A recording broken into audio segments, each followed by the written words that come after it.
Olá, seja bem-vindo para mais um vídeo. E no vídeo de hoje eu vou falar sobre um assunto bastante interessante, né? É uma questão entre um debate meio protestante com a Igreja Católica, que é a respeito sobre Maria ser a arca da nova aliança ou não. Os católicos vão defender que Santa Maria, Mãe de Cristo, ela é a arca da aliança do Novo Testamento, ou seja, ela cumpre a tipologia da arca da aliança do Antigo Testamento, que era uma sombra, e no caso Maria seria a realidade da sombra que é a arca da aliança do Antigo Testamento, né? E nós vamos trabalhar um pouquinho nisso. Será se Maria é essa arca da aliança ou não? Então, se você gostou da ideia do vídeo, deixa o like no vídeo aí, comenta aí embaixo também se você concorda ou discorda de mim. Compartilhe o vídeo para os seus amigos e vamos para o vídeo. Bem, eu não vou aqui demonstrar todos os argumentos católicos para defender que Maria é a arca da aliança. Se você quiser se aprofundar um pouquinho mais na visão católica, eu vou deixar aqui na descrição do vídeo um link em que você vai para um vídeo de um católico explicando as bases, né, todas as bases que eles têm e todas as comparações que ele tem para dizer que Maria é a arca da aliança. Mas eu vou aqui apresentar alguns poucos argumentos para você já assistir o meu vídeo inteiro tendo um pouco da base da argumentação católica, né? Então, analise aí comigo. Toda vez que eu olhar aqui para baixo é porque eu vou estar lendo aqui um roteirozinho que eu preparei para esse vídeo, né? Porque eu ainda não estou naquele nível de gravar um vídeo inteiro sem uma colazinha, sem precisar ler um pouco, né? Então, toda vez que eu abaixo aqui é porque eu estou recapitulando, lendo a colazinha que eu preparei.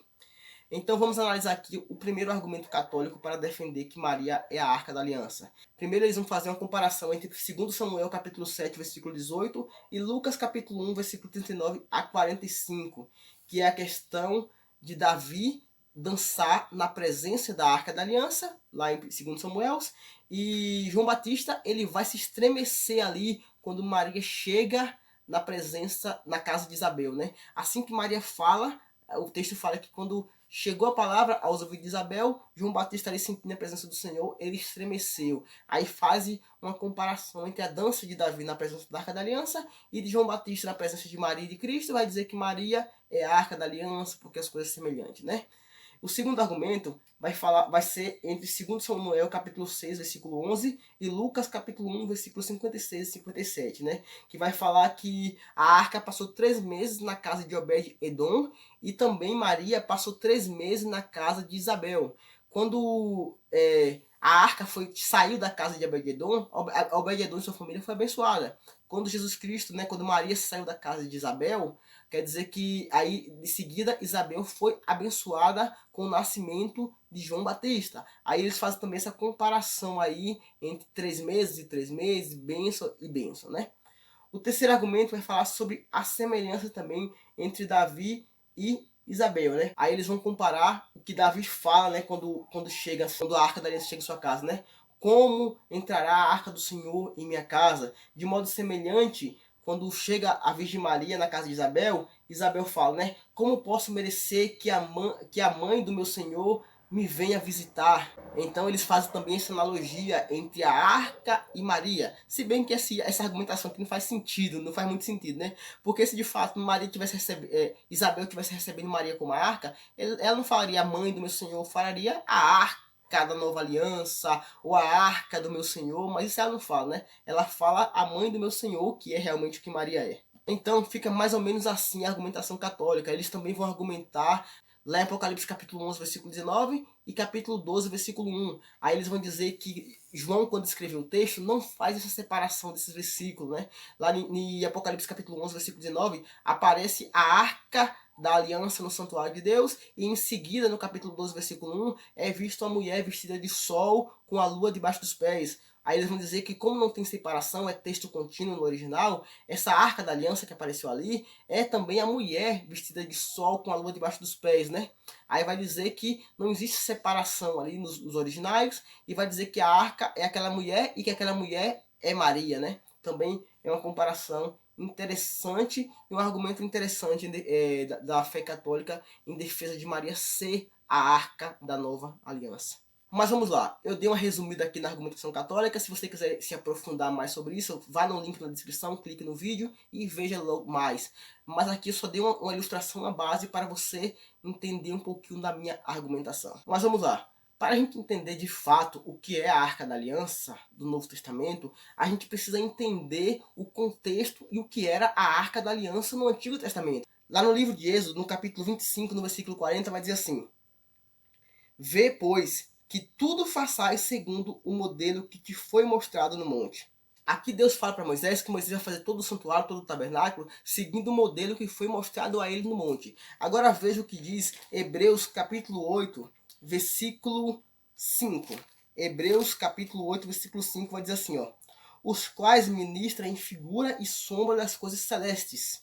Assim como foi Moisés divinamente instruído quando estava para construir o tabernáculo, pois diz ele: vê que faças todas as coisas de acordo com o modelo que te foi mostrado no monte. Aqui também, o autor de Hebreus, ele vai analisar, fazer essa menção lá com Êxodo capítulo 25, versículo 40. Aqui vai dizer que Moisés ele fez todo o tabernáculo, todo o santuário, segundo um modelo que foi mostrado para ele, que é o modelo o quê? Um modelo celeste, os quais ministram em figura e sombra das coisas celestes.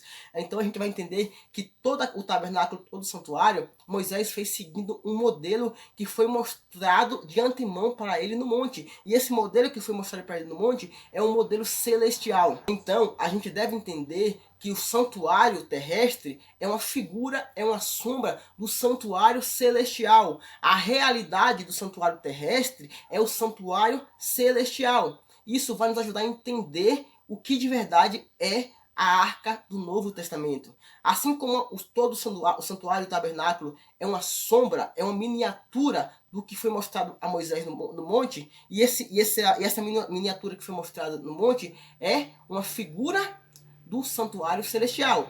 Então nisso já deixa entender que aquilo ali, que a realidade daquela sombra do Antigo Testamento é o santuário celestial. Agora veja mais, agora vamos ler Hebreus capítulo 8, do versículo 1 até o versículo 5. Vai dizer assim: ora, o essencial das coisas que temos dito é que possuímos tal sumo sacerdote que se assentou à destra do trono da majestade nos céus, como ministro do santuário e do verdadeiro tabernáculo que o Senhor construiu e não o homem. Pois todo sumo sacerdote é constituído para oferecer tanto dons como sacrifício. Por isso era necessário que também esse sumo sacerdote tivesse o que oferecer. Ora, se estivesse na terra, nem mesmo sacerdote seria, visto existirem aqueles que oferecem os dons segundo a lei, os quais ministra e figura e sombra das coisas celestes, assim como foi Moisés divinamente instruído quando estava para construir o tabernáculo. Pois diz ele: vê que façais todas as coisas de acordo com o modelo que te foi mostrado no monte. Então, aqui o texto está dizendo o quê? Que Cristo ele subiu ao céu como sumo sacerdote, se tornou sumo sacerdote no céu, que se assentou à destra da majestade nos céus, como ministro do santuário e do verdadeiro tabernáculo que o Senhor erigiu e não o homem. Ou seja, aquele tabernáculo que o Senhor mandou Moisés erigir era uma sombra desse verdadeiro tabernáculo que não foi o homem que erigiu, e sim Deus. Então a gente deve entender que toda a tipologia daquele santuário é uma tipologia de algo celestial. A gente deve entender que o verdadeiro tabernáculo e todos os seus utensílios ali, que Moisés construiu, era uma sombra das coisas celestiais. No capítulo 9 de Hebreus, no versículo 11, vai dizer assim, ó: quando, porém, veio Cristo como sumo sacerdote dos bens já realizados, mediante o maior e mais perfeito tabernáculo, não feito por mãos, quer dizer, não desta criação. Ou seja, o verdadeiro tabernáculo não é desta criação, era algo que já se encontrava no céu, era algo celestial e é até hoje. Então a gente deve entender que todos aqueles utensílios, tabernáculo que Moisés construiu, era uma sombra do que estava no céu. Se era uma sombra do que estava no céu, Maria ainda não existia, Maria ainda não tinha nascido nesse contexto. Mas Jesus Cristo mostrou o quê? Mostrou tudo, o tabernáculo, os utensílios, o santuário, a arca, mostrou tudo, e Moisés fez aqui na terra uma cópia do celestial que ele já havia visto antes. E que Jesus Cristo, quando ele ressuscitou, quando ele morreu, ressuscitou e foi ao céu, ele voltou como ministro do verdadeiro tabernáculo. Quando Jesus subiu ao céu e voltou à presença do Pai, e entrou no santuário, Maria ainda estava aqui na terra. Maria estava aqui na terra, estava viva aqui na terra, entendeu? Ou seja, a sombra do Antigo Testamento, a sombra da Arca da Aliança, do santuário, era algo que está no céu, algo celestial, que não foi feito por mãos humanas, que não foi desta criação, mas que foi erigido pelo próprio Deus, como diz Hebreus 8, versículo 2, como ministro do santuário do verdadeiro tabernáculo que o Senhor construiu, que o Senhor erigiu, não o homem. Então isso já nos joga uma luz bastante grande que aquilo que Moisés fez tratava de uma realidade celestial. Agora vamos entender a forma que a tipologia do antigo santuário e aquilo que envolvia o santuário se cumpre em Cristo. Exemplo, o cordeiro que é sacrificado, que as pessoas iam lá confessar os pecados, botar a mão em cima do cordeiro, do animal ou do outro animal, né, que poderia ser sacrificado também, e ali o animal era morto, ali era uma tipologia que Cristo viria a realizar. Cristo é o verdadeiro cordeiro, o cordeiro que foi morto de uma vez por todas, como fala Hebreus capítulo 9 e 10 também, né? Então, Cristo, ele cumpre a tipologia do cordeiro, e aqui no capítulo 8, no versículo 2, vai dizer que Cristo também cumpre a tipologia do sumo sacerdote, do sacerdote. Então, e quando que Cristo cumpre essa tipologia do sacerdócio? Ele não cumpre aqui na terra. Hebreus capítulo 8, versículo 4 vai dizer o quê? Ora, se ele estivesse na terra, nem mesmo um sacerdote seria. E no versículo 2, no versículo 1, ora, o essencial das coisas que temos dito é que possuímos tal sumo sacerdote que assentou a destra do trono da majestade nos céus, como ministro do santuário e do verdadeiro tabernáculo que o Senhor erigiu e não o homem. Ou seja, Cristo só foi cumprir a tipologia de sumo sacerdote quando ele voltou para o verdadeiro tabernáculo que está no céu e não na terra. Aqui na terra ele não foi sacerdote, ele só se tornou sacerdote no céu. Veja Hebreus capítulo 6, versículos 19 e 20. O qual temos por âncora da alma, segura e firme, e que penetra além do véu, onde Jesus, como precursor, entrou por nós, tendo se tornado sumo sacerdote para sempre, segundo a ordem de Melquisedeque. Ou seja, Cristo ele se tornou sumo sacerdote no céu, ele entrou além do véu. Aqui é meio que uma maneira mostrando um pouco daquilo que Moisés fez aqui na terra, né? Que fez a inauguração do santuário ali, a unção de todas as coisas, com sangue e tal, você mostrando um pouco da inauguração do santuário. Pois a Bíblia também declara que Moisés era um tipo de Cristo, era meio que uma sombra de Cristo, uma representação do mediador de Cristo, mas que agora o mediador é Cristo Jesus. Por isso que a nova aliança é chamada de uma aliança superior. O santuário era uma sombra. No Novo Testamento, o santuário já vai ser o quê? O celestial, o verdadeiro. O sumo sacerdote era uma sombra de Cristo. Já Cristo, quando voltou para o céu, ele se tornou o verdadeiro sumo sacerdote. O cordeiro era uma sombra de Cristo. Cristo, ele veio e se tornou o verdadeiro cordeiro. Lá, aqui em Hebreus capítulo 10, versículo 4, vai dizer assim, capítulo 10, versículo 4. Porque é impossível que o sangue de touros e de bodes remova o pecado. Verso 9. Então acrescentou, eis aqui estou para fazer, ó Deus, a tua vontade. Remove o primeiro para estabelecer o segundo. Nessa vontade é que temos sido santificados mediante a oferta do corpo de Jesus Cristo de uma vez por todas. Ou seja, o sangue que era derramado, de animais que era derramado no Antigo Testamento, não era capaz de purificar pecado porque era uma sombra do sangue derramado de Cristo. Então remove o primeiro, o sangue de animais, e estabelece o segundo, o sangue de Cristo. Esse sim é capaz de remover pecado. Ou seja, Cristo também era o que? A realidade do Cordeiro. Mas Cristo, aqui na terra, ele também cumpriu a parte de um templo. Lá em João capítulo 2, abra aí sua Bíblia comigo. João capítulo 2, versículo 20. João capítulo 2, versículo 20. Olha o que diz. Versículo 21. Ele, porém, se referia ao santuário do seu corpo. Quando Jesus Cristo morreu, falou assim, ó, Jesus Cristo ele falou que o templo seria destruído e reconstruído em 3 dias. Quando Cristo morreu, o templo na terra perde a sua função e quando ele ressuscita, ele reconstruiu o templo do seu corpo. Ou seja, Cristo também cumpria a parte do templo. Mas essa parte do templo de Cristo também não foi completamente cumprida aqui na terra, porque quando ele subiu para o céu, ele se tornou sumo sacerdote e entrou no verdadeiro tabernáculo, ou seja, no verdadeiro santuário. Então, a realidade da Arca da Aliança, do santuário do Cordeiro, do sumo sacerdote, de tudo ali, é Cristo, como templo, como Cordeiro, como sacrifício, como sacerdote, e assim também como tudo referente a ele, templo e tudo mais. E Cristo, quando voltou para o céu, ele foi ministrar, cumprir a parte que cabia do sumo sacerdote quando era feito no Antigo Testamento, a parte do sacerdote. Então, Jesus, quando ele veio aqui na Terra, ele também como templo, o templo traz em si a Arca da Aliança. Então, a Arca da Aliança está dentro do templo. E Jesus Cristo como templo, a Arca da Aliança está em si. É por isso que aqui em João capítulo 1, no versículo 18, vai dizer assim, ó, ninguém jamais viu a Deus. O Deus unigênito que está no seio do Pai é quem o revelou. Ou seja, Cristo, ele trazia a essência da Shekinah de Deus em si, porque ele, mesmo ele sendo Deus, ele também era o templo. E ele, como templo, a arca estava em si, representada em si aqui na terra, que trazia a presença de Deus, a imagem de Deus, a imagem do Pai. O Pai ninguém viu, mas o Filho unigênito que está no seio do Pai foi quem o revelou. Então Cristo, como templo, ele também cumpre aqui na terra a parte da Arca da Aliança.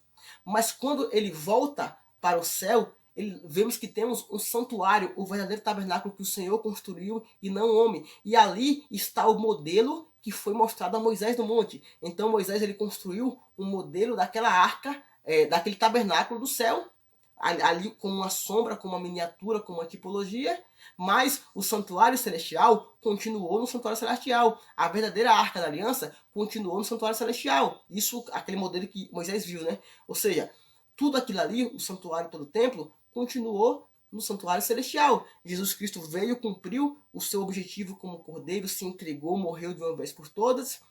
Ele também se trazia a essência do templo de Deus em si, e com isso também da Arca da Aliança, e depois ele volta para o céu, se torna sumo sacerdote e ministra no verdadeiro tabernáculo que está aquela Arca da Aliança que Moisés construiu como uma sombra. Então a gente pode entender que todas as analogias feitas pelos argumentos católicos em relação a Maria, com a casa de Isabel, 3 meses ali com Obed-edom e tal, e todas aquelas demais comparação, ali era porque quem estava no ventre de Maria era Cristo, o templo, o Deus, entendeu? Ou seja, ali em Cristo estava a referência do templo, e consigo mesmo estava a referência da arca. Então Maria não era a arca da nova aliança. Maria trazia em seu ventre o templo, que era Jesus, e o templo, que era Jesus em si, também já representava a arca. E mesmo assim, Jesus Cristo como templo, e trazendo em si a referência da arca, porque ele era o próprio Deus, revelou a imagem do Pai, mesmo assim, o santuário celestial permanecia onde? No céu. E Jesus Cristo, mesmo ele sendo um templo, quando ele subiu aos céus, ele entrou no santuário e se tornou sumo sacerdote. Então aquele modelo, meio que, vamos dizer assim, meio que físico, mas não físico como uma criatura faz, como o ser humano faz, mas é um físico meio que feito por Deus, que a gente não sabe se é aquele físico tipo de que a gente pode tocar ou algo do tipo, mas de certa forma é uma coisa que o Senhor erigiu, que o Senhor Deus construiu. A gente não pode saber de fato como é feita a realidade celestial, as coisas que Deus constrói de maneira celestial, de maneira angelical, de maneira celeste, mas aqui nós temos uma alusão de como são essas coisas. E Moisés foi capaz de ver e também de reconstruir, de construir uma miniatura ali, né? Tanto é que ele faz 2 querubins ali com as asas abertas ali na Arca da Aliança e tal. Tudo isso com uma tipologia daquilo que ele viu no santuário celestial, que depois de Cristo vindo também com uma referência de templo, quando ele voltou, ele mostrou que tinha um templo no santuário, que tinha um santuário celestial. Ou seja, mesmo Cristo sendo templo, não anulou o templo do santuário celestial, não anulou também o que? A Arca da Aliança, o verdadeiro tabernáculo do templo celestial. Mas aí ainda tem aquela questão lá de Apocalipse capítulo 11, versículo 19, e eu te convido para abrir a sua Bíblia. Apocalipse capítulo 11, versículo 19, e vamos ler também em seguida o capítulo 12, versículo 1. O texto diz assim: abriu-se então o santuário de Deus que se acha no céu, ou seja, provando mais uma vez que existe um santuário de Deus no céu, que é aquele verdadeiro tabernáculo que o Senhor erigiu e não o homem, que é dito lá em Hebreus capítulo 8, versículo 2. Então, abriu-se o santuário de Deus que se acha no céu, e foi vista a arca da aliança no seu santuário. E sobrevieram relâmpagos, vozes, trovões, terremotos e grande saraivada. Viu-se grande sinal no céu, a saber, uma mulher vestida do sol, com a lua debaixo dos pés e uma âncora de 12 estrelas na cabeça. Verso 2. Que achando-se grávida, grita com a dores de parto, sofrendo tormento para dar à luz. Viu-se também outro sinal no céu, e eis um dragão grande, vermelho, com 7 cabeças e 10 chifres nas cabeças, e na cabeça 7 diademas. A sua cauda arrastava a terça parte das estrelas do céu, as quais lançou para a terra, e o dragão se deteve em frente da mulher que estava para dar luz, a fim de lhe devorar o filho quando nascesse. Nasceu-lhe, pois, um filho varão, que há de reger todas as nações com cetro de ferro, e o seu filho foi arrebatado para Deus até o seu trono. Verso 6. A mulher, porém, fugiu para o deserto, onde lhe havia Deus preparado lugar para que lhe sustentem durante 1260 dias. Então, é bem simples entender essa narrativa de Apocalipse capítulo 12, 1 a 6. Essa cena da mulher grávida, ali também é grávida do filho que ia reger as nações, isso é uma cena de Maria grávida de Cristo. Maria, ela teve que fugir para o deserto quando estava grávida, né? Quando o rei Herodes mandou matar as crianças de até 2 anos e tal, teve que fugir, e Deus ele preparou também o socorro de Maria ali no deserto, né? Para dar a luz ao seu filho. Mas vamos entender um pouquinho, porque aqui trata de algo escatológico, algo em relação ao fim do mundo. Então eu vou lhe afirmar aqui que mesmo sendo a história de Maria como pano de fundo, essa mulher aqui não é Maria. Essa mulher aqui é a igreja de Deus, e eu vou lhe mostrar por quê. Quando a gente vai analisar aqui o contexto do capítulo 12, a gente vai entender que aqui está referente ao toque da 7ª trombeta. Lá no capítulo 11, no versículo 15 em diante, vai falar sobre a 7ª trombeta. A 7ª trombeta tem que ver com a questão da volta de Cristo, com os momentos finais da história humana, ou seja, uma coisa escatológica. Como fala algo em relação ao fim do mundo, e uma coisa escatológica aqui, não está falando mais de Maria, e sim da igreja. Veja mais, capítulo 12, continuando o assunto, versículo 17. Irou-se o dragão contra a mulher e foi pelejar com os restantes da sua descendência, os que guardam os mandamentos de Deus e têm o testemunho de Jesus. Ou seja, essa descendência da mulher é a igreja. É a igreja que seria novamente perseguida por Satanás. E essa descendência ia ser conhecida como o povo que guarda os mandamentos de Deus e tem o testemunho de Jesus. Lá no capítulo 19, no versículo 10, vai dizer que o testemunho de Jesus é o espírito da profecia. Então aqui está falando de algo mais escatológico. E essa mulher aqui, mesmo usando o pano de fundo da história de Maria, essa mulher é a igreja. Eu preparei aqui para vocês um esboço e eu vou ler aqui e vou pausando devagarzinho. Já aprendemos que essa arca da aliança é a arca original do verdadeiro santuário que Deus erigiu e não o homem. Se o santuário terrestre era apenas uma cópia do celestial, é porque o celestial já existe antes do ser humano ser criado. Não sabemos bem a função desse santuário existir antes do ser humano, mas enfim, nós não sabemos nada em absoluto, né? Essa mulher de Apocalipse 12 deve ser vista como sendo a igreja de Deus em conflito com os poderes do mal e o triunfo de Cristo e da igreja sobre eles.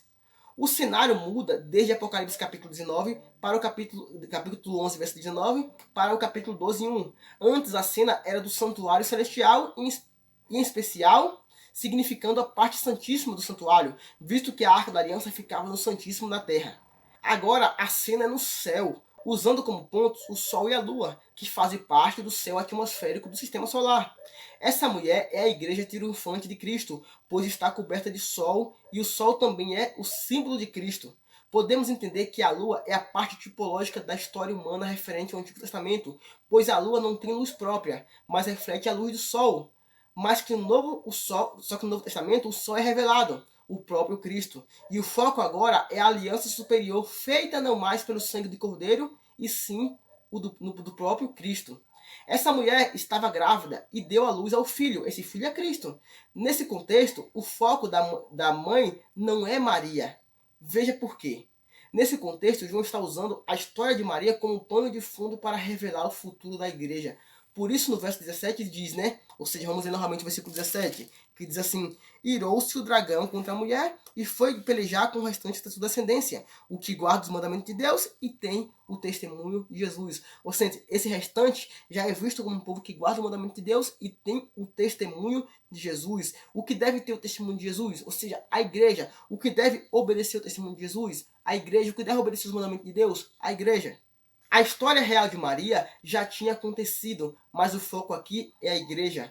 Alguns podem questionar assim, mas aí você está dizendo que a igreja pariu Cristo, ou seja, que a igreja deu à luz a Cristo. Mas não é verdade. Cristo foi quem fundou a igreja. Ou seja, alguns católicos argumentam assim, né? Mas aí para você dizer que aqui é a igreja, você vai ter que dizer que a igreja deu à luz a Cristo. Mas não é verdade, foi Cristo que deu à luz a igreja. Porém, depende. Vamos ver por quê? Desde o Antigo Testamento, Israel já é visto como uma mulher. Isaías capítulo 54, versículo 5, 6, Jeremias 6, verso 2. E Israel também é um tipo de igreja, pois é a congregação, no hebraico ali um carral, né? Carral significa congregação, que é a precursora do verso eclésia no grego, verbo traduzido como igreja. Então Jesus também nasce de uma herança do Antigo Testamento. Exemplo, Maria, se eu não me engano, Maria era da tribo de Levi. Eu posso estar enganado, né? Mas ela vinha da tribo do povo de Deus, referente ao povo de Deus. Ela era judia. Mas eu tenho quase certeza que era da tribo de Levi, mas eu não lembro bem agora para cravar, né? Mas mesmo assim, mesmo Maria sendo a mãe de Cristo e dando a luz a Cristo, e Cristo fundando a igreja cristã, mas também a profecia era que Cristo viria dessa linhagem de Israel. E Israel também era chamado de mulher. Então Cristo também nasce dessa linhagem de Israel como mulher. Por isso aqui também pode ser visto como essa mulher dando luz a Cristo, porque Cristo nasce dessa linhagem de Israel. E atribuindo aquela mulher como a igreja, aquela mulher como igreja, é uma linhagem que nasce em Israel, aí dá a luz a Cristo, Cristo funda a igreja cristã, e a igreja cristã é o descendente daquela mulher que era Israel. E essa mulher seria perseguida novamente pelo dragão, no contexto escatológico do fim do mundo, e esse restante verdadeiro da mulher, esse remanescente verdadeiro da mulher, ia ser conhecido como um povo que guardava os mandamentos de Deus e tinha o testemunho de Jesus, que é o espírito da profecia. Isaías capítulo 7, versículo 14 diz assim: portanto, o Senhor mesmo vos dará um sinal. Eis que a virgem conceberá e dará à luz um filho, e lhe chamará Emanuel.